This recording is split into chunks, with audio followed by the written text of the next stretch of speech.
Hola, ¿qué tal? Buenas tardes a todos. Hoy estamos haciendo el segundo episodio de Ahora que estamos solos. En este caso aprovechamos, me presento primero, aunque esté mal eso, soy Juan Manuel Gispert, politólogo especializado en economía, y vamos a conversar hoy con Guillermo Pensado, un geólogo referente en asuntos mineros. Obviamente el contexto nos obliga a tener esta conversación, así que vamos a tratar de que parezca que estamos solos, Guillermo, y conversar lo más relajado que podamos para analizar esta coyuntura, este proyecto de San Jorge que acaba de ser aprobado su declaración de impacto ambiental en la legislatura de Mendoza. Y bueno, como te comentaba antes de arrancar, me interesaba abordar tres aspectos de la discusión minera, o sea, San Jorge en particular, pero la discusión minera sobre Mendoza, que es el aspecto de lo ambiental en concreto del proyecto San Jorge, y después tratar de elevar un poco la discusión a el diseño institucional que tiene Mendoza, que cada vez que se discute minería es un conflicto. O sea, ¿cómo hacemos para que deje de ser un conflicto esta discusión y sea una discusión más racional, por así decirlo? Y en tercer punto, ¿qué potencialidad económica tiene? ¿Qué margen de encadenamiento productivo puede generar la minería de Mendoza? Y eso, así que, bueno, adelante, si querés presentarte, contar qué estás haciendo. Gracias por invitarme a esta charla. La verdad que es un gusto.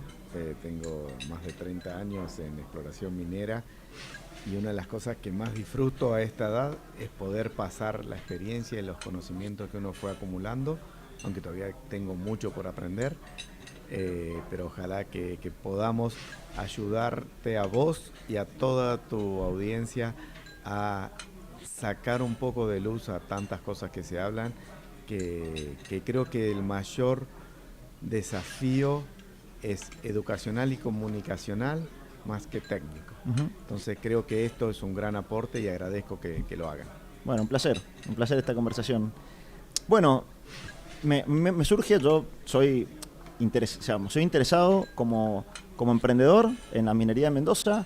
Me interesa en términos económicos para la provincia y en términos profesionales, pues soy licenciado en Ciencias Políticas y lo estudiamos en la facultad, la legislación ambiental de la provincia de Mendoza, el cuidado del agua. Bueno, y me trato de meter lo que puedo sin ser un especialista, y me llama la atención que no tengamos certezas, por lo menos lo hablo en términos personales, sobre los riesgos ambientales que tiene un proyecto como San Jorge.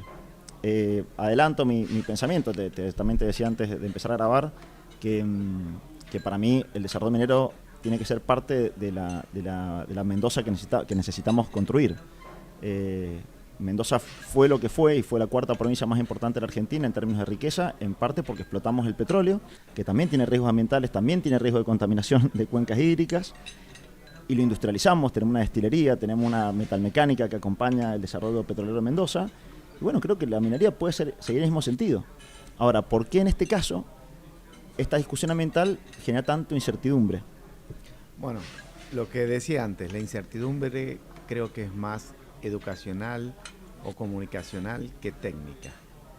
Y hay que entender que en cualquier sector económico, en cualquier proyecto, en este café que estamos, también hay riesgos. Total. Siempre hay riesgos. Lo que nos ocupamos los profesionales y los técnicos es en disminuir lo máximo posible esos riesgos para asegurar que una persona, por ejemplo, que está dentro de un edificio, no se le caiga una pared arriba. ¿Hay 100% certeza de eso? No existe eso. Siempre hay una incertidumbre, un terremoto, siempre hay algo que puede traer un aspecto nuevo que modifique eso. Pero hasta eso hay que tener planificado en el proyecto. Y así se trabaja en esta industria y en cualquier industria, es minimizar los riesgos técnicos, ambientales y sociales, porque también hay gente trabajando en esos lugares y también hay animales y hay plantas. Bueno, ¿cómo minimizamos todos esos riesgos lo máximo posible para poder desarrollar una actividad económica donde el balance sea que el beneficio social y económico que estoy generando tenga un sentido respecto a el impacto que voy a generar, porque todo lo que hacemos va a generar impacto, pero que sea el mínimo posible y el mínimo para asegurarnos que además esta actividad se pueda prolongar en el tiempo. Entonces, esas cosas, y eso tiene un punto muy importante. La intervención de los profesionales con incumbencia y conocimiento. Y ahí está la clave. Cuando uno tiene dudas de algo, de cualquier proyecto en la vida, uno se prepara. Si yo voy a sacar mi primer carnet de conducir, yo lo hice hace muchísimos años, ¿qué tuve que hacer? Un curso, prepararme, practicar, estudiar la ley de tránsito, y así todo. ¿Dice que no voy a chocar? No, posiblemente algún día choque. Pero yo sé que toda esa preparación que voy a hacer va a disminuir los riesgos. La autoridad va a decir, ok, esta persona con estos conocimientos tiene la posibilidad de manejar en la vía pública y te habilita un permiso. Eso se puede trasladar a la construcción de una casa, a la construcción de un edificio, a un pozo de petróleo o a la apertura de una mina. Entonces, ¿dónde está el punto importante aquí? ¿Quién da la habilitación? Los profesionales que capacitan y en qué nivel de estándar estamos trabajando. Bien. Y eso es lo que hay que prestar mucha atención. Bueno, te interrumpo un segundo porque, a ver, yo parto de un supuesto que comparto todo lo que estás diciendo. O sea, yo creo lo mismo que vos. Creo que todas las actividades son riesgosas, que hay que trabajar para disminuir los riesgos. Lo hacemos todo el tiempo. Pero bueno, por alguna razón compleja de comprender, los mendocinos cuando discutimos minería no usamos los mismos criterios que para juzgar el resto de las actividades. Y acá creo que hay un punto. Hay un punto porque, así como entrando más en concreto, esto que estás hablando vos de los profesionales, de cómo estudian y cómo evalúan los riesgos, aparecieron en los dictámenes que se evaluaron. Me puse a estudiar porque de tener una posición favorable dije, bueno, antes de salir a tomar una posición pública al respecto me gustaría involucrarme más.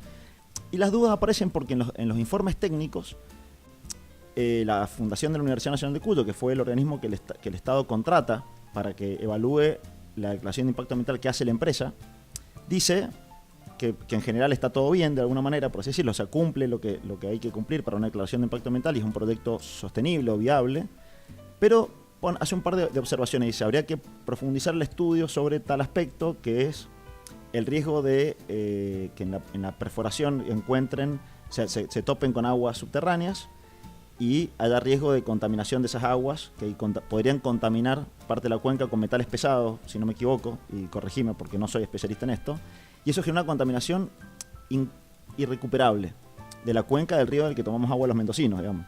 Entonces, bueno, ese es como un tema bien concreto que me gustaría escuchar tu opinión de esa observación. Digamos, una perforación minera no difiere a la perforación de agua que se hace en la finca acá al lado. Y los riesgos son exactamente lo mismo. Entonces, no es algo específico para la minería, sino es algo específico para cualquier perforación que se haga. De hecho, no sé si conocen que en el Valle de Uco hay contaminación salina de las dos primeras napas justamente por pozos de agua mal sellados.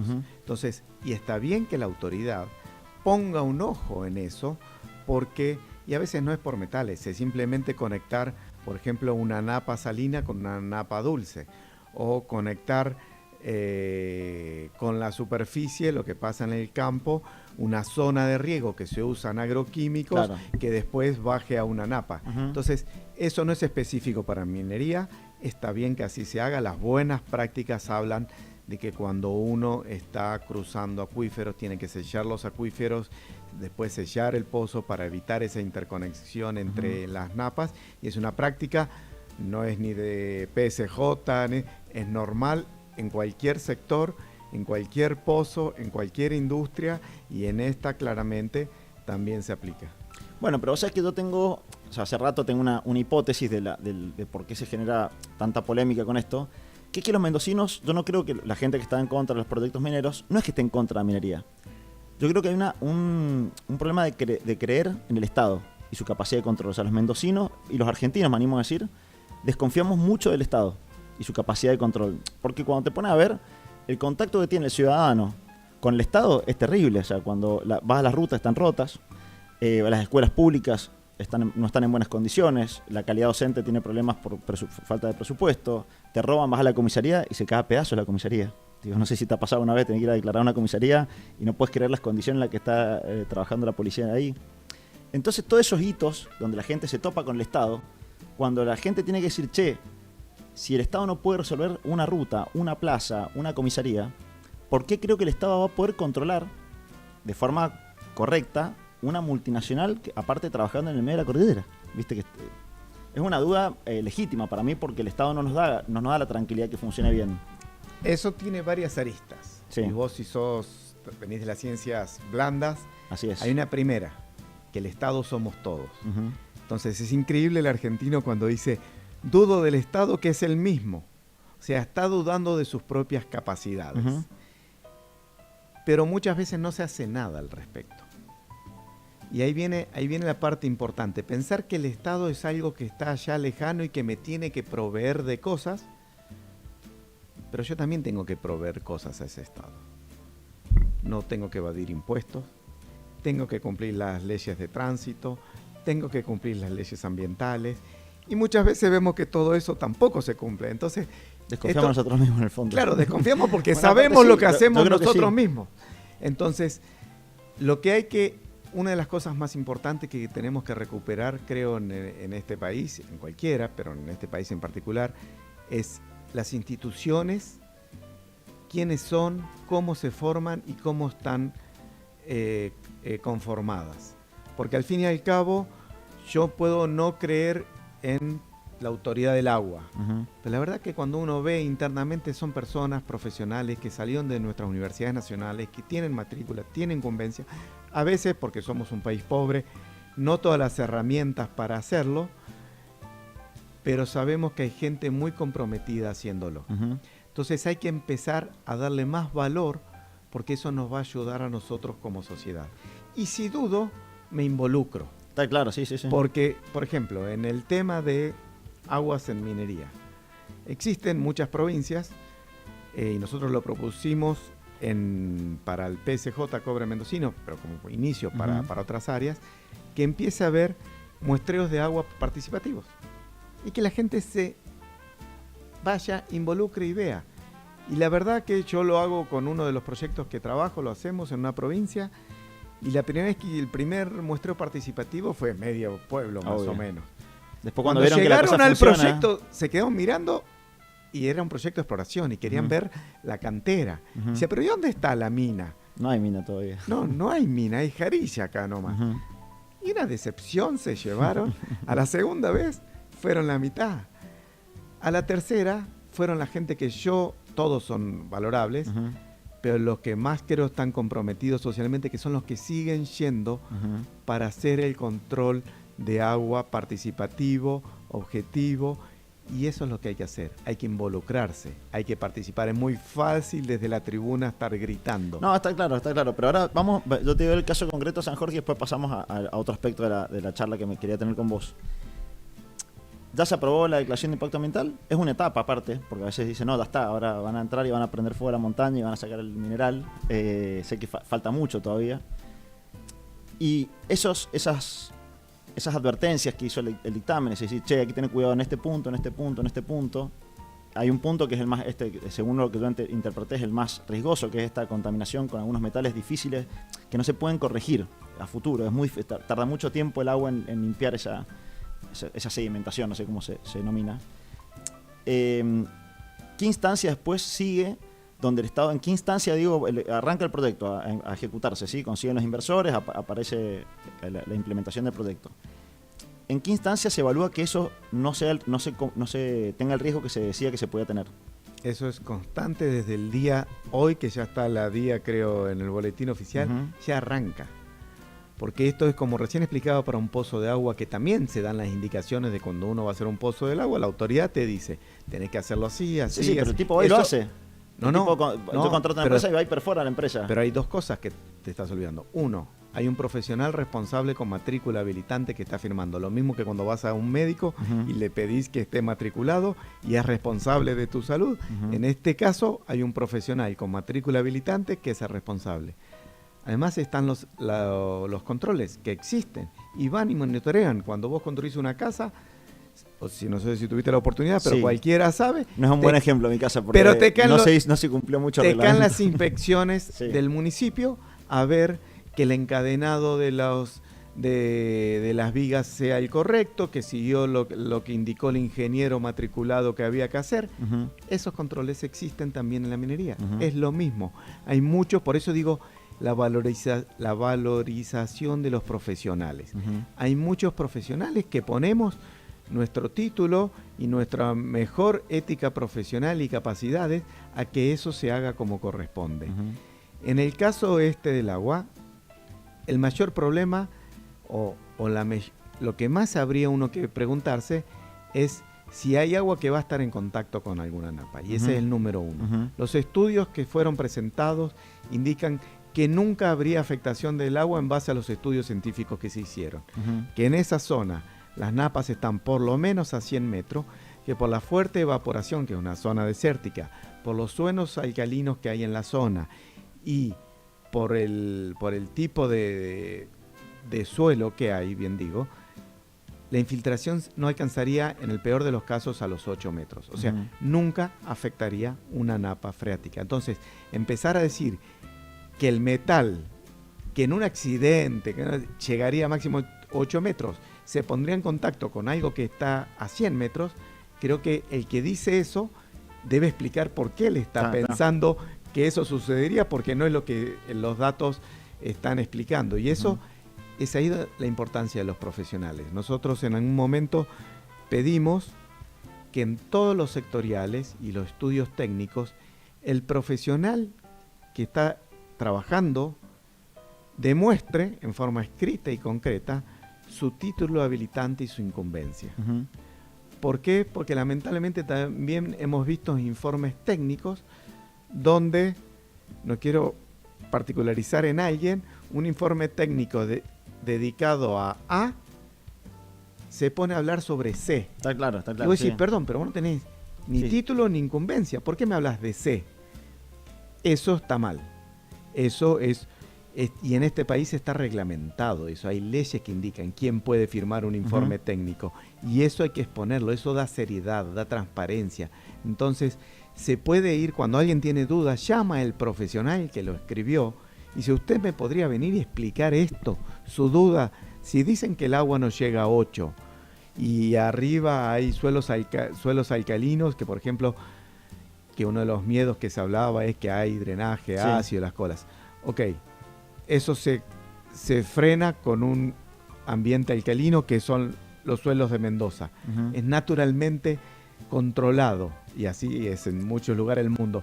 ¿Por qué usted me está diciendo que pasaría lo contrario? Ahí tenés que demostrar al revés. Sí. Bueno, pero que justamente te decía ahí el dictamen de la fundación de la universidad dice que los estudios previos que hay indican lo que estás marcando vos, que los riesgos son bajos en ese sentido por distintas razones, que no soy, vuelvo a insistir, no soy especialista, entonces me cuesta entender lo técnico específicamente, pero lo que interpreto es que no hay riesgo en principio. Pero sí advierte que una vez perforado debiera estudiarse de vuelta, o sea, un estudio más profundo de ese fenómeno. En la naturaleza el estudio es dinámico. Claro. Todos los días tenés que y todo tiene que ser incorporado. Lo que nosotros sabemos hoy, mañana puede cambiar, porque mañana hicimos un descubrimiento nuevo. Estamos jugando con la naturaleza. Obvio. No estamos jugando en realidad, estamos trabajando. Sí. Pero estamos en un medio que desconocemos. Ujú. Entonces, constantemente, lo mismo pasa, y siempre voy a dar ejemplos así prácticos para que sea fácil entender. Cuando vos vas a construir una casa, también te vas a encontrar con problemas que en el proyecto no estaban y vas a tener que rediseñar tu proyecto o cambiar tu estrategia, y eso es normal y eso hay que informarlo. Por ley, en minería, cada cambio nuevo, sustancial o importante que signifique un riesgo o un cambio en el proyecto original, tiene que ser de vuelta puesto en evaluación técnica. No se puede avanzar. No puede decir el ingeniero que está a cargo o el geólogo decir, no, bueno, seguimos. No. Tiene que volver a la autoridad, explicarle y presentar una actualización con ese hecho nuevo, el cual tiene que ser aprobado por la autoridad y después recién avanzar. Bien. Y si no hubiera ninguno de esos hechos, en un término de máximo 2 años, tiene que presentar igual una actualización diciendo, ok, yo hice todo esto, Pasó lo siguiente. pasó lo siguiente, vamos a seguir con esto. Entonces, una DIA no es un cheque en blanco, es el inicio de un Claro, sí, proceso que va a estar constantemente, y porque así es la naturaleza y de cualquier proyecto, de uno que se va a encontrar con cosas nuevas que van a tener que ser incorporados, evaluados y muchas veces aprobados para poder seguir avanzando. Bueno, y ya toco así de refilón porque algo hablamos. Yo te preguntaba el diseño institucional que tiene Mendoza respecto a la aprobación de estos proyectos, que yo creo que si hay tanta polémica en parte porque hay un problema de diseño institucional. ¿Qué crees vos que podría ser mejor del proceso que hoy tenemos para aprobar estos proyectos? ¿Qué debería mejorarse para que haya mayor nivel de seguridad en la ciudadanía? Nunca total, pero mejorar los niveles de seguridad de la ciudadanía. Yo creo que hay que apoyarse, y esto es personal, mucho más en los entes técnicos, con incumbencia directa en la industria, que estar pasando informes técnicos, difícil de entender muchas veces a profesionales de otras áreas que no entienden. Entonces después hay un gran desgaste desde la misma autoridad y gasto de todos, del recurso de todos, en estar respondiendo dudas que son específicamente técnicas y que las dudas son porque no se entiende desde el punto técnico, técnico a qué se debe. Entonces hay que dar una clase de educación para solventar. Eso va trabando el proceso de aprobación, se va invirtiendo en profesionales que van a tener que poner horas en trabajarse y explicar eso. Al fin y al cabo, el objetivo de un proceso es para que una actividad económica pueda empezar a generar trabajo y beneficios económicos lo más rápido posible sin afectar el ambiente, pero todo esto lo va demorando. Hay muchas cosas, hay ejemplos en todo el mundo de cómo se puede mejorar eso. Nosotros estamos en la curva de aprendizaje, todavía en la parte plana, aprendiendo mucho, por suerte con muchas experiencias para tomar de Argentina y de todo el mundo. Tenemos muy buenas leyes que nos dan el marco general. A veces la aplicación de esas leyes tampoco son 100% entendidas localmente por falta de experiencia. Sí. Entonces, creo que es parte de la curva de aprendizaje. Sí, pero yéndolo hacia un ejemplo concreto, tío, vos, ¿qué cambiarías en lo concreto? Que que la legislatura no tenga que aprobar la DIA, que el organismo técnico sea tal, que haya un organismo hiperespecializado, que es quien emita el dictamen y que sea un organismo fijo, no sé. Yo creo que sí, que debería haber, eso que decís es muy importante. No sé si uno o varios que tengan especialización en la materia. Pues la verdad que a nuestros pobres profesionales hoy día le tiran un proyecto minero, mañana le tiran uno vitivinícola, pasado uno de una planta de energía solar, y los tipos, ya no existe más eso de los genios que sabían de todo, eso era en otras generaciones. Nosotros somos muy especialistas y entonces para una mejor efectividad en el estudio, creo que sería importante tener grupos técnicos especializados, algo que además hay que desarrollar, así que hoy día vamos a tener que ir aprendiendo en ese proceso. El tema que mencionás de la ratificación legislativa sale a partir de la ley 7722, y hay que entender una cosa, que lo que pide ese artículo 3 de la ley 7722 es confirmar que la regulación legal de la 7722 está incorporada en el informe ambiental. Se cumplió con la ley. Se cumplió con la ley. Sería un paso casi administrativo que se reservó la legislatura. No es ir a evaluar lo que hicieron todos los profesionales y especialistas técnicos. Es una locura que estemos discutiendo gente que no sabemos, temas que son muy, muy técnicos, no sabemos, no tenemos elementos para opinar muchas veces. Exactamente, sería ¿cómo voy a poner en discusión? Porque si me pongo en discusión de qué hicieron, en este caso incluso la CEIAM, donde entra el CONICET, la universidad, centros tecnológicos, y un legislador con una formación de ciencias blandas se pone a discutir la calidad y el trabajo de esos profesionales, lo que está discutiendo es mucho más serio. No está discutiendo el informe de impacto ambiental, está discutiendo las instituciones académicas, están discutiendo los centros de investigación, está hablando de la calidad de nuestros profesionales, lo cual creo, y hemos demostrado los argentinos, que tenemos muy buen nivel de universidades. Sí, pero no creo que no podemos escaparle al contexto en el que estamos. Yo te mencionaba recién, hoy mucha gente no cree en las vacunas. En las vacunas que que desterraron enfermedades en la Argentina, hoy no se están, hay familias que no ponen esas vacunas a sus hijos. Entonces digo, hay que hacerse cargo un poco de ese contexto. Digo, si está pasando eso hoy, tenemos que hacer cosas para restaurar la credibilidad de nuestras instituciones, nuestros organismos, o sea, trabajarlo, porque vuelvo otra vez está a lo pasando, mismo. digamos. Es educación. Sí, sí. También existen terraplanistas. Claro. También Pero no siempre existieron, o si existían antes no tenían el prestigio que tienen hoy, digo. Bueno, las redes y todo esto ayuda un poco a la difusión, pero si uno ve el 99% de la sociedad no es ni terraplanista o más, sí, ni antivacuna. Obvio, sí, sí. Porque la de verdad que también dentro, te voy a decir algo de los antivacunas. Yo me quedé muy sorprendido de cómo la ciencia, cuando llegó la pandemia, logró en menos de un año tener las vacunas necesarias para la humanidad. Y eso muchas veces no se valora. Impresionante. Y eso, la verdad, que era inimaginable un año antes.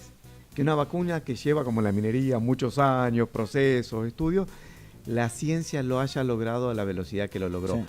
Y entonces, en eso hay que valorar. Creo que es un problema educacional que hay que reforzar mucho en nuestra educación primaria y secundaria, la valorización de la ciencia, la aplicación de la ciencia y los profesionales que están involucrados.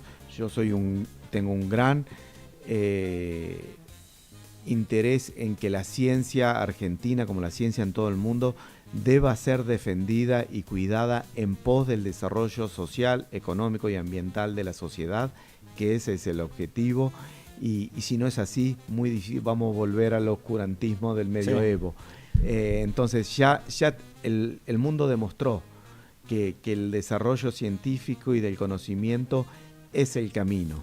Y tenemos que seguir esa línea porque, y siempre va a haber objeciones a todo, pero uno tiene que entender que no hay otra herramienta que la educación para poder seguir avanzando. Está clarísimo. Ahora te paso al último plano, que nos queda poco tiempo, ¿da? Que es el tema que más me interesa a mí. Mira, al final nos queda menos tiempo para eso. Que es la perspectiva, el plano económico de los proyectos mineros, en particular el de San Jorge, pero digo, independientemente de cuántos puestos de trabajo directos o indirectos puede generar este proyecto,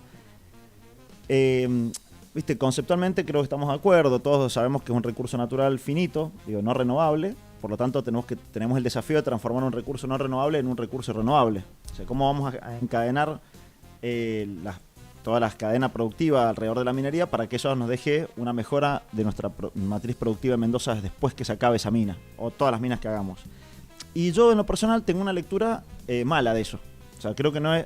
Porque justamente estamos en un contexto, tanto a nivel nacional como provincial, donde se pone mucho foco en el proyecto primario. O sea, todas las leyes nacionales que está empujando el gobierno de Javier Milei son de fortalecimiento de los sectores primarios de la economía, no de encadenamiento productivo. O sea, el RIGI, que este proyecto podría entrar en el RIGI, justamente te permite importar bienes de capital, no liquidar las exportaciones, bastantes beneficios fiscales de todo tipo, sí, muy interesantes para atraer la inversión, pero no para lograr el objetivo de un encadenamiento productivo virtuoso. Entonces yo digo, igual hay que hacerlo porque Mendoza está en un estancamiento terrible. Entonces yo soy de la idea que hay que empezar los procesos de ampliación de la matriz productiva, pero la verdad que es un contexto que me deprime, porque siento que no vamos a sacarle el jugo de lo menor. Voy a intentar cambiarte la perspectiva. A ver. Primero, de que lo que precisamos para el desarrollo de conocimiento, que es la economía del siglo XXI, es el conocimiento. Uh-huh. Para poder desarrollarla, precisas inversión. Y para esa inversión que precisás que lleguen y se desarrollen sectores económicos, sobre todo lo que nosotros llamamos los grandes motores básicos de la economía. Uh-huh. Nosotros lo hacemos muy bien en agricultura. En agricultura, que es el principal motor que tenemos en Argentina, del cual vivimos casi los 47 millones, no todos, pero digamos, un buen porcentaje de eso vivimos de la agricultura, permitió, muchas veces discutido, porque vendemos soja directo a China para alimentar cerdos, uh-huh, pero al mismo tiempo tenemos científicos desarrollando genética, soja, genética, y vendemos maquinaria agrícola. Entonces, ¿pero por qué se desarrolló eso? Porque existe ese motor primario.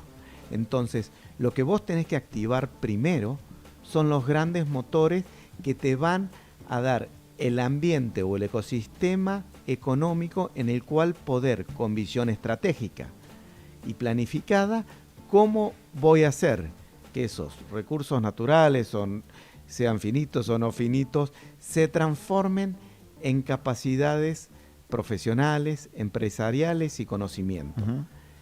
Eso lo precisás, pero no es el fin. Si vos me preguntás, ¿el fin es producir cobre? Yo te diría, no.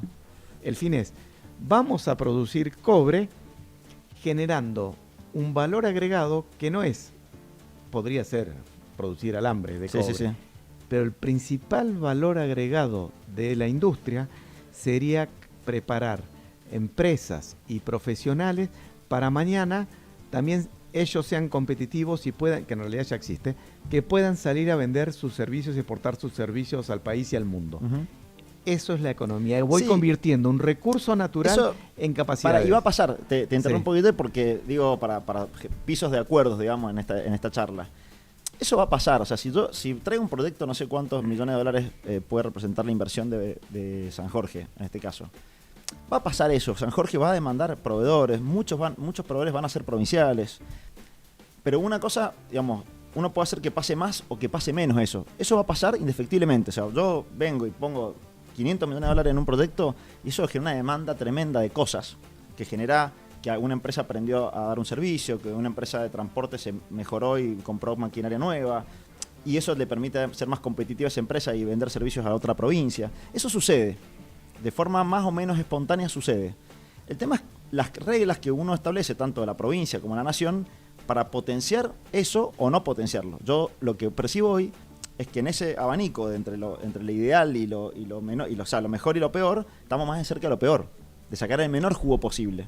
Porque el RIGI ya da muchos margen de donde no contraten empresas locales. Después está tan, demonizadas las políticas de compra local, demonizadas las políticas de proteccionismo a distintos sectores industriales, que en ese marco es como, bueno, liberamos todo el escenario para que dependamos mucho del inversor en qué medida nos ayuda o no a desarrollar nuestros servicios locales. Es como que estamos más a la buena de la empresa que de poner reglas que nos ayuden a que eso suceda. Sin embargo, estamos en una provincia donde IMSA exportó grúas, era la principal constructora de grúas portuarias del mundo, en una provincia sin mar. Es buenísimo. Eso demuestra las capacidades. Me encanta dónde estás llegando porque... Fuimos a China a construir grúas y pasamos know-how y después los chinos siguieron haciendo lo suyo. ¿Por qué nosotros no podemos replicar eso en Argentina? Pero es hermoso el caso que estás trayendo porque yo comparto lo que decís vos. Para mí en la historia de Mendoza están las claves de lo que hay que hacer para adelante. Exactamente. Está las claves. Comparto lo que decís del agro. Mendoza tuvo un encanamiento productivo de la agroindustria, principalmente el sector vitivinícola, impresionante. Si vos mirás hoy los restaurantes premium que tenemos a vincular las bodegas y el reconocimiento internacional, es un camino interesantísimo para aprender. Ahora, cuando yo miro para atrás y decir, bueno, ¿cómo se dieron esos fenómenos? IMSA nace de una política hídrica, en una época donde se planificaba mucho, donde Mendoza planificaba las cuencas hidráulicas, la energía hidroeléctrica. Bueno, y IMSA fue proveedor de esa planificación de la Argentina. Y la competitividad de IMSA, en un momento IMSA se soltó, es como Mercado Libre, ¿viste? Mercado Libre en cierta medida se explota por una ley de subsidio que tiene por la industria del conocimiento. Increíble, hoy Mercado Libre es una empresa insignia del mundo en tiendas online, comercio electrónico. Bueno, pero hubo unas condiciones macro generales de legislación, andamiaje jurídico que ayudaron a que eso suceda. Eso es lo que yo siento que hoy no está como estaba. Ok. Dos cosas que entiendo de lo que me estás llevando. Primero, la preocupación de las llegadas de las inversiones extranjeras. De hecho, esto de la gastronomía de alta gama es porque viene turismo extranjero. Es lo mismo. Sí, es parecido. Exactamente. Sí. No, es llegada de inversión en otra forma. Hay matices, o sea, tiene matices, pero sí, comparto pero lo importante. Es eso. Sí. Segundo, sí es importante y es algo que perdimos en este país y es lo que tenemos que ver, es la planificación estratégica. Mendoza, en minería, hace 3 años, soy uno de los socios fundadores, tiene su fundación Plan Pilares de justamente una visión sistémica y estratégica del desarrollo minero en pos del desarrollo social y económico de Mendoza, siguiendo estos vectores que a vos te preocupan. Entonces, sí se está trabajando. Y como se hace en otras provincias con formas diferentes, yo participé en otros proyectos así, yo no diría que no existe, sí existe. La cuestión es que si no tenemos esa inversión extranjera, nos quedamos con el 100% de cero. Y entonces, Sí, bueno, sí lo cuestión de la inversión, precisamos. pero te digo el caso para mí el caso hermoso de Argentina reciente es Vaca Muerta, con una alianza, o sea, una empresa estatizada como fue YPF, saliendo, digamos, pidiendo la colaboración de Chevron, que tenía el conocimiento para desarrollar Vaca Muerta. Digo, ¿Y qué pasó? sin Chevron, Vaca Muerta no era una posibilidad. Eso fue hace 15 años. Y fue virtuoso O el 10 proceso, años. virtuoso, porque hoy la cantidad de empresas que están operando gracias a que el riesgo fue asumido por esa empresa estatal privatizada con el acuerdo con Chevron que trajo la tecnología, hoy es un boom de inversiones de todos lados, argentinas y extranjeras. Es que ese es el modelo. ¿Y por qué fue un boom? Porque nosotros teníamos buenos profesionales de nuestras universidades con capacidades para rápidamente captar ese conocimiento que traía Chevron, y hoy día somos un ejemplo mundial de la velocidad en que perforamos, de la productividad de los pozos, todo, impresionante. en todo. Pero tuvimos que permitir que Chevron entre, pues si no, no lo teníamos. ¿Sí? Si lo hubiéramos hecho orgánicamente, todavía nos faltarían 20 años para llegar a eso. Probablemente. Entonces, a veces, no lo digo abiertamente, pero en una visión estratégica, yo vengo de una universidad, yo soy de la Universidad Nacional de La Plata, hoy lo conté en un programa de radio. Y era principio del 1905. Ok, ¿de dónde sacamos conocimiento en un país construyéndose? ¿Qué hizo la Universidad Nacional de La Plata? Buscó los mejores profesionales, en esa época eran de Alemania, y trajo profesionales de todos los sectores a dar las bases de lo que hoy es una de las principales universidades nacionales argentinas. Yo me crié en un pueblo en provincia de Buenos Aires, que era uno de los famosos frigoríficos argentinos, y donde era agrícola ganadero, y de repente se instala Techin a construir aceros, y ya antes existía, pero era muy chico, y empieza a crecer la Standard Oil, después la ESO, a destilar combustible. ¿Qué tuvo que hacer un pueblo que era agrícola ganadero para transformarse en eso? Incorporar profesionales de... Obvio, estudiar. Mis padres no eran de ese pueblo, y los padres de mis amigos no eran de ese pueblo. Te traigo el presente. Sí. Hoy Pablo Roca está diciendo que va a dejar de producir los caños para importarlos de China. Digo, eso lo que digo es, estamos en un mal contexto, por lo menos de la mirada, por lo menos yo no comparto la mirada estratégica. Ese es un lado de la mirada. La mirada es por qué Pablo Roca, que tiene su planta, y yo me crié en esa ciudad, y tiene profesionales espectaculares, y hace un acero de primera, está pensando en eso. Hay que buscar un poco más abajo, es más o menos como la discusión de decir, ok, y creo que el país está yendo a eso, se está discutiendo, y no me quiero meter en temas políticos, pero se está discutiendo en parte en estos días cuál es el costo argentino. Está clarísimo, pero te aseguro, Guillermo, te lo aseguro, y lo he estudiado, en esto me siento un poco más fuerte que discutiendo temas mineros, que no hay forma de equiparar los costos de los caños chinos. Ok, entonces hay que ver en qué le vamos a competir. Hay cosas que yo siempre digo. Perdón, Trump acaba de estatizar la principal planta norteamericana de fabricación de caños, de acero y otra de aluminio también, porque si no cerraban esas empresas.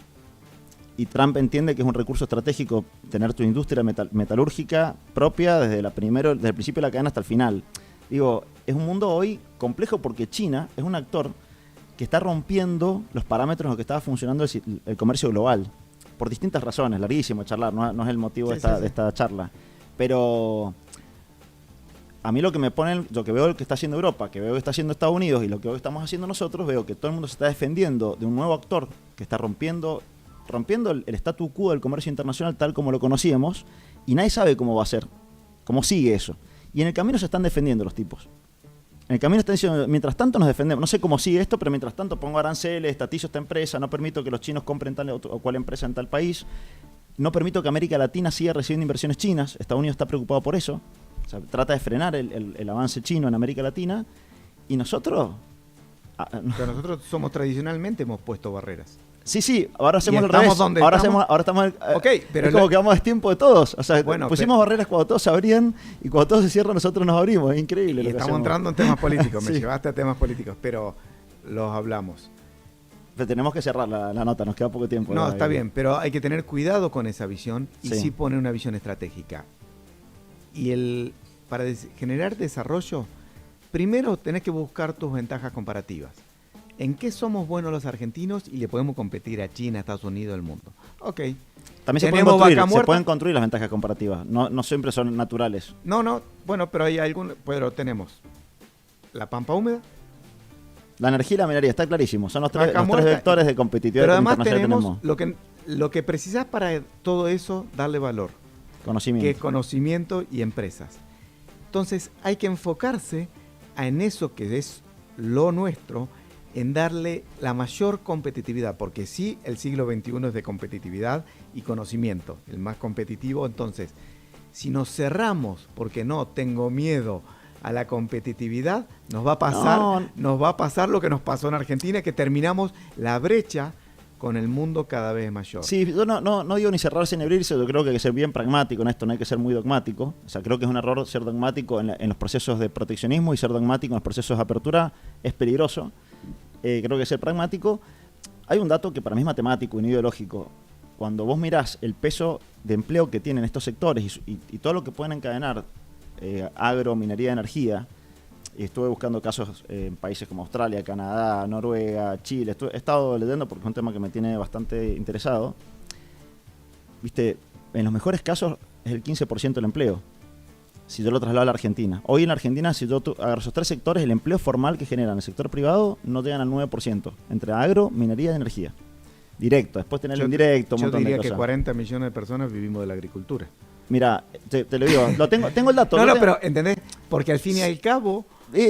vamos, si nos ponemos rigurosos metodológicamente, científicamente rigurosos, no se puede decir eso tal cual decís vos. Yo entiendo el concepto y lo comparto el concepto en cierta medida. Pero si me pongo en riguroso, en cientista político, digo, bueno, ¿cómo se compone el empleo en la Argentina? El 20% es industrial, esa industria está vinculada en gran parte al agro, está vinculada al petróleo, está vinculada a la energía. O sea, la industria es muy complejo, muy amplio. Ese es un parámetro. Pero llévalo en términos de PBI per cápita. Y yo te voy a dar un ejemplo. No, sí, conozco el razonamiento, pero pero el PBI per cápita es tiene cierta utilidad estadística en algunas cosas y no sirve para otras cosas.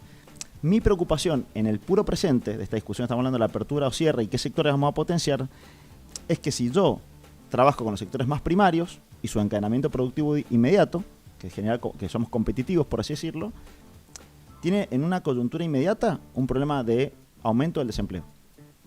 Eso es matemáticamente así. Y bueno, no coincido, y lo estudié también. Lo estudié, Guillermo, porque también estudié el caso de Holanda y lo estuve estudiando. Deberíamos tener otra discusión sobre este tema, me encanta. Esa es la discusión de la enfermedad de Holanda de los recursos naturales. No, pero es otra discusión. Te voy a tipo de cambio, esa discusión del tipo de cambio. Pero es la falta de preparación, de no tener empresas preparadas para el descubrimiento del petróleo en el Mar del Norte, le jugó en contra los primeros meses porque no tenían que importar conocimiento. Y se le apreció la moneda y se volvieron caro, era un problema lo que tenían, sí. Y hoy día cuadruplicó su PBI. ¿Entendés? Pasó de 10.000 a 40.000 millones. Pero entonces, el PBI no es la única discusión. Pero lo que vos precisás porque hay empleos directos e empleos inducidos. Son dos cosas. En Chile lo tienen muy medido. Si vos solo medís el empleo en Chile, es una cosa y hay trabajos de eso. El inducido es todo eso por 6, porque es lo que económicamente afecta. En Chile, cada dólar que produce la minería en el PBI genera en la economía otro dólar más. En Australia, que se dedicaron más al conocimiento y a los bienes y servicios, $1 de la minería genera $1.30 en la economía más. Y si vos lo ves en términos de empleo, por ahí decís, no, me pierdo donde estoy. Por eso siempre hay que verlo desde muchas perspectivas, porque al final es la sumatoria lo que te da. En Australia, que sería, digamos, dentro de la minería como la meca para llegar, es la principal, vamos a poner, cantera de patentes de innovación tecnológica en la minería del mundo. Y el 70% de esas patentes, ¿sabe quién las hacen? Pymes de 3 o 4 personas. No más que eso. Con facturaciones que pueden llegar a un millón. Bueno, y eso, ¿sabes cuánto le exporta, solo de exportaciones? De Australia al mundo, 4 veces lo que exporta de minerales Argentina. Bueno, no exportamos nada de minerales nosotros, no somos una buena referencia.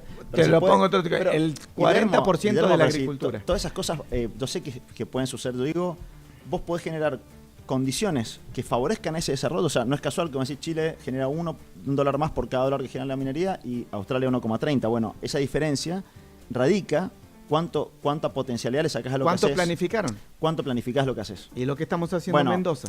Yo lo que más allá de Mendoza digo, es un contexto donde la planificación está bastante cuestionada en general. Después tal vez tenés casos de hecho, particulares que no. Hay un político que tuvimos muy importante que dijo que no hacía falta un plan. Eso sí, otra vez volvemos a un tema educacional. Sí. Hay que entender que para que a vos te vaya bien en la vida, incluso hay que tener un plan. Tenés que tener un plan, una estrategia y llevarla. En este país primero no hemos seguido los planes, pocos planes. Si yo te digo qué planes he seguido, son pocos los que hemos mantenido en el tiempo. Muchos no creen en los planes, o muchos por cambios en ideologías agarran el plan anterior, lo tiran a la basura y tienen uno que tenemos bastante práctica en Argentina de eso, de cambiar de plan cada... Entonces, el problema es ese. El problema es otra vez educacional. Tenemos que empezar a creer en la planificación. Yo vivía en Canadá cuando fue el 99-2000. Y yo me acuerdo un día llegó en mi departamento un librito de 50 páginas que era la proyección de Canadá 2000-2050 para cada punto del que se te ocurra. Sí, cada variable de la economía. Educación, salud, deporte, ciencia. La Argentina lo hizo mucho tiempo esas cosas. Bueno, lo supimos hacer. Eso es lo que tenemos que recuperar, porque no hay otra forma. Es la planificación y creer que los que lo hacen lo van a aplicar, creer en ellos y darle el apoyo, es eso lo que nos puede ayudar. Si nosotros lo seguimos haciendo en forma desarticulada, en agendas fragmentadas, donde cada uno cree que tiene la verdad y no sabemos hacia dónde vamos. Yo hay algo más importante que me preocupa. Nadie discute. Mi hijo votó la primera vez hace 2 años y le decía, Pedro, ¿vos escuchás a alguien que te diga un plan hacia dónde quiere ir el país? Nadie hablaba eso. Bueno, las campañas, yo conozco pero tenemos que aprender. En todos los partidos conozco gente muy capaz. Los que reclamamos que el Estado no, tenemos que decir, yo quiero saber a dónde quiero ir. Y uno no se tiene que ir muy lejos. Yo viví en Brasil. Vos vas a Brasil y hay un montón de diferencias como acá. Ahora, hay algo que todos los brasileros tienen muy claro. Brasil, potencia. Se terminó. Eso los une a todos. Tienen una visión que comparten. Eso es algo que tenemos que aprender, porque acá estamos muy fragmentados, con muchas visiones antagónicas, sin entender para qué somos antagónicos. Que está bien que exista el antagonismo, pero yo estoy de este lado, vos de aquel lado. Un antagonismo disfuncional el nuestro, no es un antagonismo funcional. No es funcional, exactamente. Entonces, eso es lo que tenemos que, los más jóvenes creo que lo entienden mejor que nosotros. No sé. Mira, yo cuando fui joven, ya no soy tan joven, decía, no, ustedes son... Y yo miro para los costados y digo, no fuimos nosotros la generación que iba a hacer las cosas distintas. Entonces no tengo esa esperanza ciega en la juventud por solo hecho de ser juventud. ¿viste? La experiencia, esto que son canas, porque se le quita valor. Muchísimo. Pero se le quita valor. La juventud parás y lo que hemos aprendido. Y uno ve constantemente en equipos, si yo armo equipos de trabajo, no poneme todos chicos. No, heterogéneo ahí. No, me rompen el esquema total, porque además me demandan a mí tener que sentarme horas y horas cada uno a pasar conocimiento. Y esto tiene que haber un encadenamiento de conocimiento, obviamente de los más preparados y con más experiencia hacia las nuevas generaciones, pero respetando mucho la visión de esas nuevas generaciones que tienen una visión que me sorprende porque lo veo en mis hijos y en los amigos, una visión mucho más desestructurada de todos estos antagonismos, todas estas cosas. Son más pragmáticos, entienden más rápido las cosas y eso me sorprende. Ojalá que así sea, capaz que nos estamos equivocando, yo no creo que lo vea, pero creo que eso hay que ayudarle y pasarle ese conocimiento para que ellos empiecen a construir un plan, una idea y una proyección. Que los antagonismos son buenos para discutir ideas, pero que tienen que ser con un objetivo, que tienen que ser con una visión compartida. Al fin y al cabo, buscar un punto por lo menos un punto de encuentro tiene que existir, porque si no es contraproducente. Bueno, Guille, fue larguísima la charla, larguísima. Creo que todo el programa es nuestra charla. No sé si va a poder charlar con Milei, que estaba prensado ahora, pero bueno, muchísimas gracias. Gracias. Y por la cantidad de temas que nos gustan charlar, creo que nos vamos a encontrar otra oportunidad para hablar otras cosas. Bueno, tal vez te voy a sacar de tu zona de geólogo y hablar un poco más de otros temas. ¿Te gusta? Me gusta, pero lo tomo. Bueno, Guillermo, muchas gracias. Gracias, un gusto haber estado. Nos veremos pronto. Bueno, y después del café que nos tomamos acá con Guillermo hablando de la minería de Mendoza, quería charlar un rato, porque ahora no estamos solos, ahora estoy solo, me quedé solo porque nuestro querido Mecha está en crisis. Quería compartir una reflexión de algo que me enojó mucho, porque vamos a escuchar a nuestro presidente, Javier Milei. La semana pasada estuvo en una conferencia sobre liderazgo y dijo lo siguiente. Porque aparte, ¿qué es lo que dicen? ¿No? ¿Cuántas veces escucharon? No, porque si abren la economía, el sector X va a caer. ¿Y? No, pero va a dejar un tendal de desempleados. Falso. Falso. De vuelta, la falacia de lo que no se ve. Si ustedes abren la economía y ese bien, determinado sector quiebra, es porque el bien que ustedes están trayendo de afuera es de mejor calidad y o más barato. Cuando pasa eso, ustedes tienen un ahorro y ese ahorro lo van a gastar en otro bien, que además es más productivo y lo quiere la gente. Con lo cual, en realidad, no se produce pérdida de empleo y como van a un sector que es más productivo, la economía gana en productividad y además, como los individuos disponen de mayor cantidad de bienes, además son más felices. Bueno, acá tuve el placer de compartir la mesa con el presidente. No, fíjense esta frase que tiene Milei, la falacia de lo que no se ve. Justamente, Milei dice que el proyecto de apertura importadora que está teniendo el gobierno va a generar no solamente crecimiento económico, sino que la gente va a ser más feliz.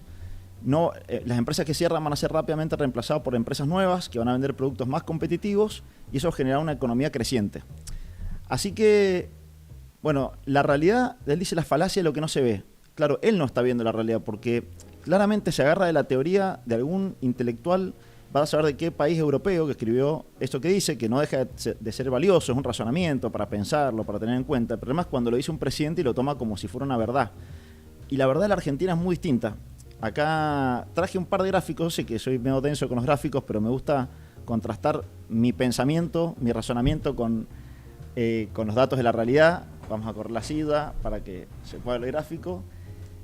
Y bueno, acá este gráfico lo que está mostrando es lo que dice Milei, el aumento de las importaciones. En el 2025, entre enero y septiembre, hemos batido el récord histórico en importación de bienes finales. 8.376 millones de dólares llevamos importado hasta la fecha. Ahora veamos el otro gráfico.